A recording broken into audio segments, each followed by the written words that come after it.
शुक्रिया शुक्रिया माननीय उपसभापति महोदय। सबसे पहले मैं धन्यवाद करता हूं कि आज कई और चीज़ों में व्यस्त रहने के कारण मैंने बार बार समय बदलने का, वक्त बदलने का आग्रह किया और आपने तस्दीक की, सहमति जताई, उसके लिए बहुत बहुत धन्यवाद। महोदय, हमारे सारे साथी जानते हैं कि हम लोगों के लिए इस देश में रेल महज एक वित्तीय इकाई नहीं है, सिर्फ परिवहन का एक साधन नहीं है, एक सामाजिक इकाई है। कल्पना कीजिए कि सर, हमारे बचपने से अगर ट्रेन को निकाल दिया जाए, हमारी युवावस्था से ट्रेन को निकाल दिया जाए, हमारे प्रौढ़ जीवन में भी अगर ट्रेन को निकाल दिया जाए, तो मेरा मानना है कि हमारी कई सारी कहानी अधूरी रहेगी।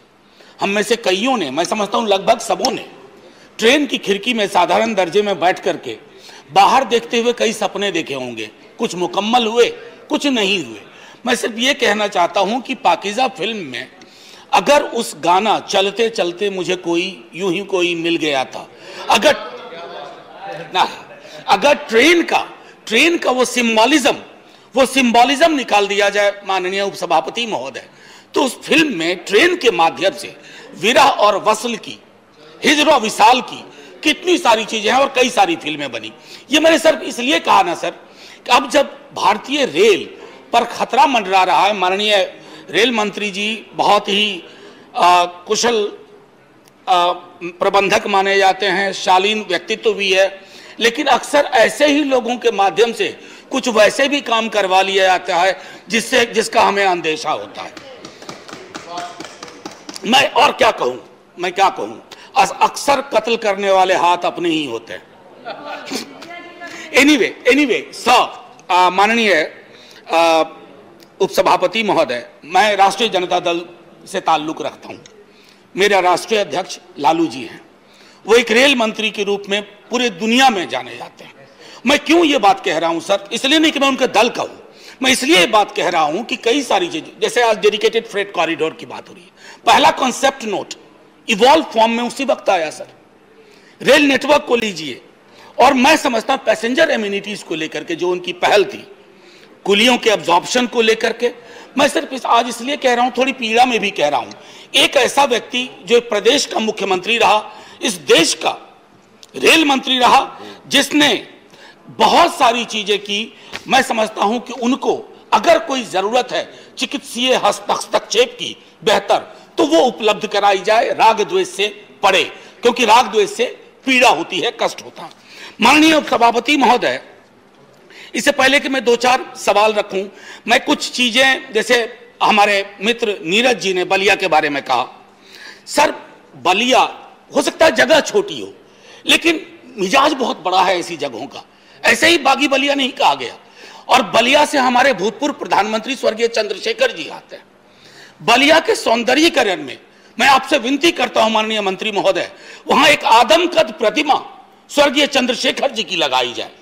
मैं इसलिए यह बात कह रहा हूं कि वो व्यक्ति थे, उन्होंने कहा था सर कई बार उस सदन में कि अगर मेरी देश की एक बड़ी आबादी और कई सारे नेता एक ऐसे दृष्टिकोण से सोचने लगे जो मुझे देश हित में नहीं लगता है, तो मैं उस हवा प्रचंड लहर के बावजूद अपने आत्मबल के आधार पर खुद बना रहना चाहूंगा। आज के दौर में बहुत जरूरत है उस तरह के लोगों की, कम से कम वो प्रतिमा एक संदेश देगी। उसी तरह सर, हमारे बिहार के, और बिहार का क्यों कहूं, बिहार के लाल थे स्वर्गीय कर्पूरी ठाकुर। सर, समस्तीपुर पूरा बिहार कार्य क्षेत्र था, पूरा उत्तर भारत कार्य क्षेत्र था, लेकिन समस्तीपुर में मैंने अपनी कमेटी मीटिंग में भी कहा कि उनकी एक आदमकद प्रतिमा वहां लगाई जाए। मैं समझता हूं बकलाहा को लेकर के नीरज भाई ने एक बात कही थी, जयप्रकाश नगर, मैं समझता हूं सदन एक मत हो, वहां भी बकलाहा, सिताब दियारा, ऐसा एक संदेश जाए ना कि ये जो हमारे हीरो थे, हम इनके बारे में सिर्फ बोलते नहीं हैं, कुछ करने की सोचते भी हैं।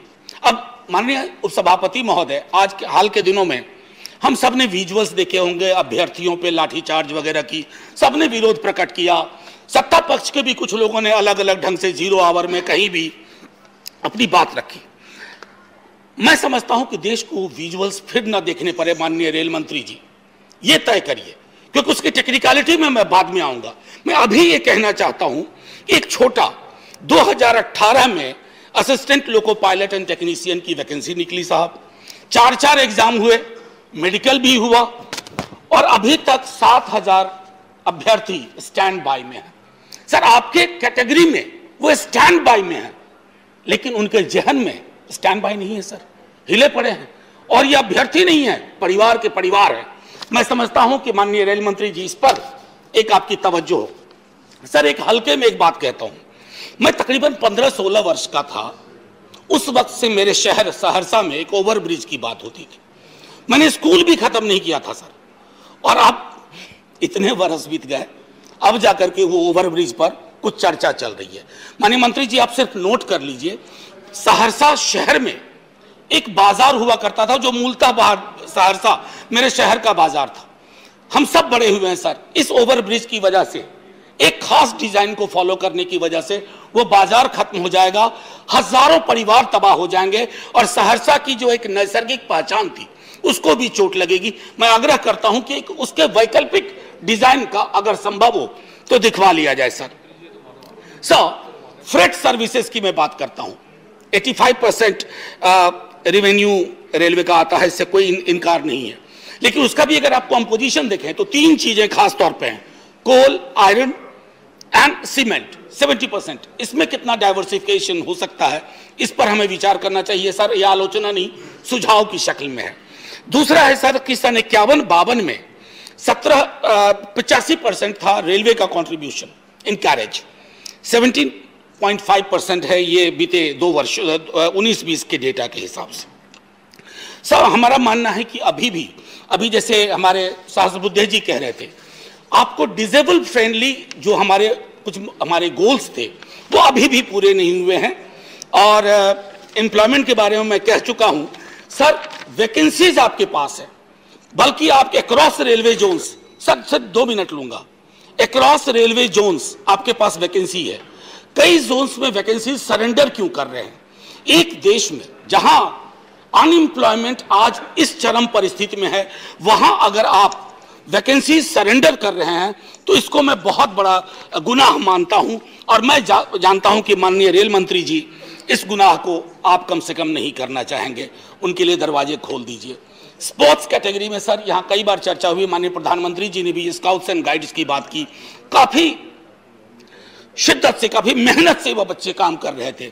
अभी 2-3 वर्षों में उनकी भर्ती पर रोक सा लगा हुआ है। एक विषय माननीय उपसभापति महोदय जो मैंने पहले भी उठाया था, सैनिटेशन वर्कर्स जो रेलवे में एम्प्लॉय किए जाते हैं, you would be ashamed to know sir, and maybe we have got used to it, that the large number of deaths of manual scavengers that takes place in railway, where the biggest employer is railway. So, and finally a couple of things I want to in fact as a matter of suggestion, honorable railway minister sir, so your all completed work must be audited by an outside agency like CAG. When I say this, I have some instances that it is not being adhered to. There should be expeditious ways to monetize railway resources, the primary being land. But when you do it, we should also look at the possibility of, can we use certain part of it for the rehabilitation of vulnerable groups? So, role and responsibility of RPF and GPF must be reevaluated, revisited, क्योंकि इसमें बहुत सारा zone ऐसा है, grey area है, जहां हमारी जरूरत होगी। So, in this era of austerity and cost cutting, कई बार चर्चा होती है कि हमें सादगी लानी चाहिए, बहुत खर्चा हो रहा है। Why do we really need a newly created full-fledged department like ENHM? Honorable Minister, sir, I couldn't find any justification. I mean, why do we have a separate construction wing to create infrastructure when the same work is being done by organizations like IRCON and other private entities? I think, sir, finally, I'll just take 1 minute. Sir, people are worried. Your statement in Lok Sabha, it tried to take care of a part of worry.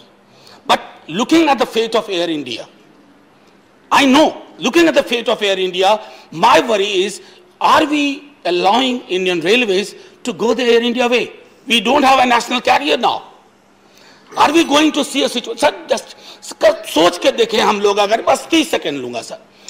आपने एक शहर को देखा है, उस शहर के साथ उस प्लेटफॉर्म का, रेलवे स्टेशन का एक रिश्ता है सर। बाजार का मैं विरोधी नहीं हूं, लेकिन बाजार के समक्ष आत्मसमर्पण होने से मैं समझता हूं हमारे पास कुछ खास बचेगा नहीं।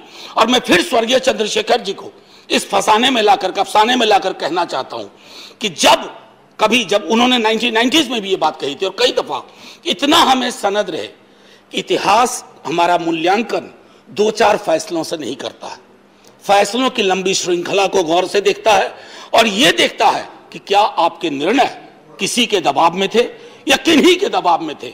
दबाव मुक्त निर्णय लेना आपको ऐतिहासिक बनाता है, वरना इतिहास गढ़ने की कोशिश तो कई सिकंदरों ने की थी। जय हिंद सर। धन्यवाद।